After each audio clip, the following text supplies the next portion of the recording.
26 नवंबर, एक ऐसी तारीख जिसने भारत के इतिहास को नई दिशा दी। एक ऐसी तारीख जिसने हमें सिर्फ आज़ादी का अर्थ नहीं, बल्कि लोकतंत्र, अधिकार और कर्तव्य का असली मतलब समझाया। आज हम मना रहे हैं संविधान दिवस। इतिहास की झलक। सन 1947 भारत आज़ाद हो चुका था, लेकिन आज़ादी के बाद सबसे बड़ा सवाल था, अब भारत किस रास्ते पर चलेगा, कैसे चलेगा और कौन तय करेगा कि देश की व्यवस्था कैसी होगी। इसीलिए 29 अगस्त 1947 को एक संविधान सभा का गठन हुआ, जिसका उद्देश्य था भारत के लिए दुनिया का सबसे बड़ा और सर्वोत्तम संविधान बनाना। डॉक्टर भीमराव अंबेडकर। इसके बाद डॉक्टर भीमराव अंबेडकर को ड्राफ्टिंग कमेटी का चेयरमैन नियुक्त किया गया।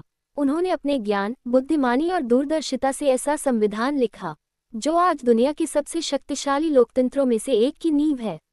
अंबेडकर जी ने कहा था, संविधान सिर्फ वकीलों की किताब नहीं, ये जीवन का दस्तावेज है।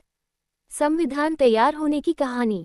इस महान दस्तावेज को तैयार करने में 2 साल, 11 महीने, 18 दिन लगे। कुल 7653 बार चर्चाएं, बहसें, विचार विमर्श हुआ, तब जाकर भारत का संविधान तैयार हुआ। 26 नवंबर 1949 को संविधान को अपनाया गया और 26 जनवरी 1950 को ये लागू हुआ। लेकिन अपनाने की तारीख की याद में हम हर साल 26 नवंबर को संविधान दिवस मनाते हैं। संविधान के मुख्य तत्व। हमारे संविधान ने हमें दिया समानता का अधिकार, स्वतंत्रता, धर्म की आज़ादी, शिक्षा और अभिव्यक्ति की आज़ादी, न्याय, सामाजिक, आर्थिक और राजनीतिक, और सबसे महत्वपूर्ण, लोकतंत्र में हर नागरिक की समान भागीदारी। कर्तव्यों की याद। अधिकारों के साथ साथ संविधान हमें कर्तव्य भी सिखाता है।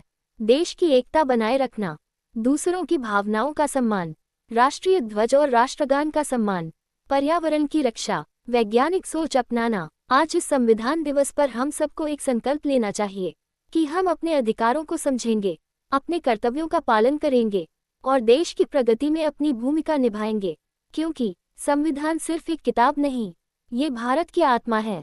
जय संविधान, जय भारत, जय भीम, नमो बुद्धाय।